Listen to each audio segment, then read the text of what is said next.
Hey guys, good morning. So today is February 5, 2019, 7:07 na ng umaga. Mag-ready tayo ng breakfast. Ito si Olympia and Tom. Hello, good morning. Morning.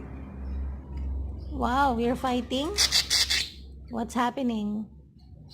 Are you guys fighting? Morning. So, ready tayo ng breakfast. Ito yung binili ni Mami kahapon sa bread talk. I don't know kung anong bread to. And the other one is loaf with raisins, I think.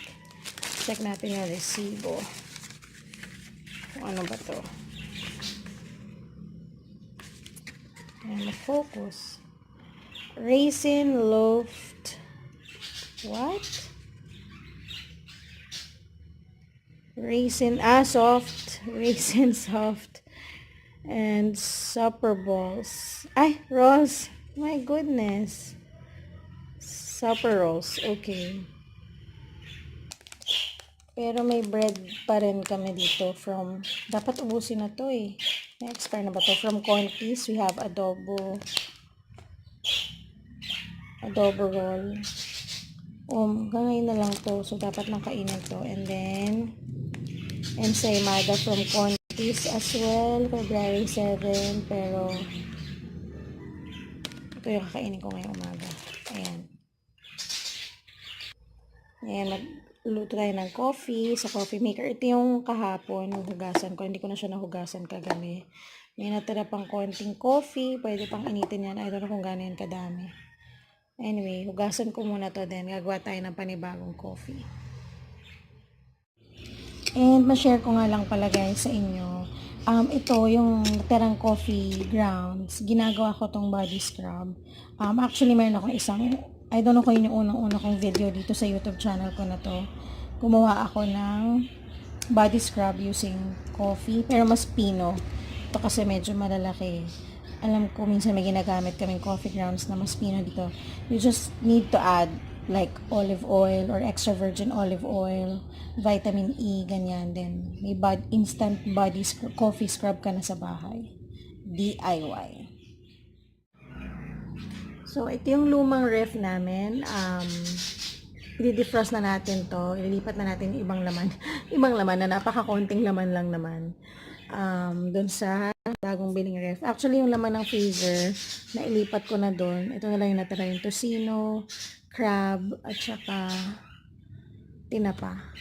Tapos, yung the rest, later, i-defrost ko na yan para mailipat na natin dun sa isang ref. So, ito yung mga iba nasira na kasi yung galing Cebu. And we have here from the Feast, Hong Kong, ayan, apa to, Korea. Bigay yung iba dyan, yung iba sa amin, Bangkok, Dublin, Baclayan Church, meron pa Avon no? Ayan, Butterfly Zambales, yung galing kami Zambales nung una. I'll put yung link sa taas para makita niyo yung short video ko. Baler Aurora, nagpunta kami dyan.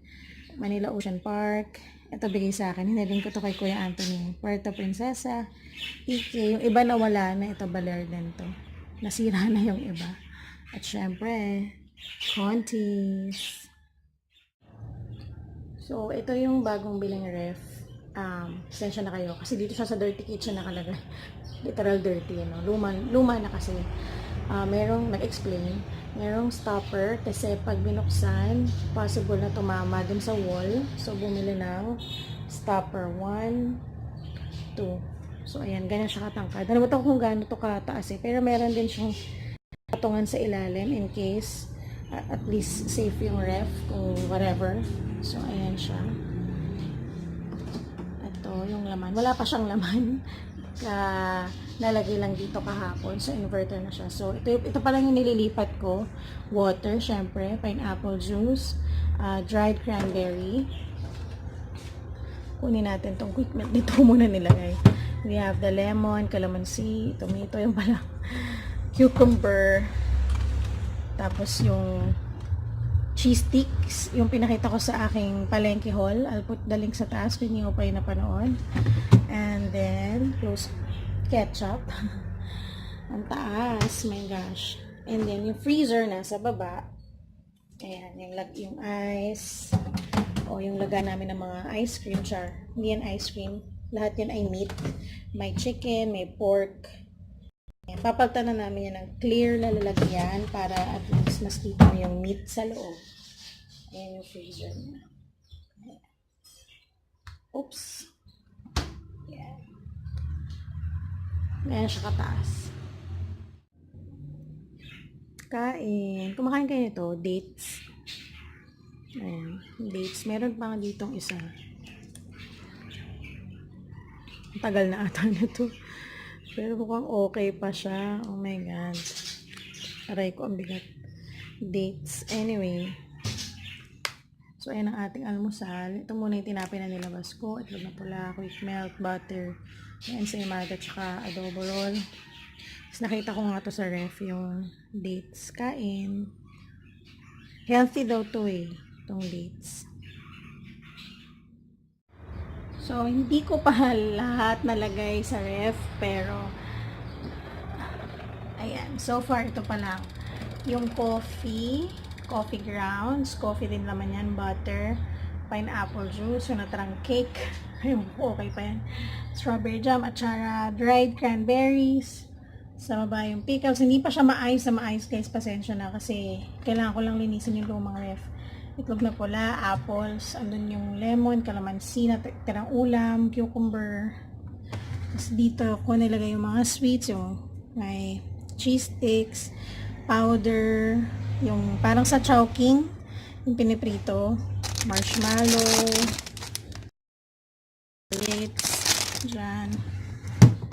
Tapos sa side na to yung water, nag-order pa lang ako ng itlog, cheese, yan, dyan.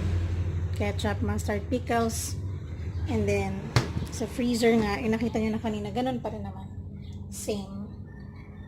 Ayun lang guys. Ang laman ng ref.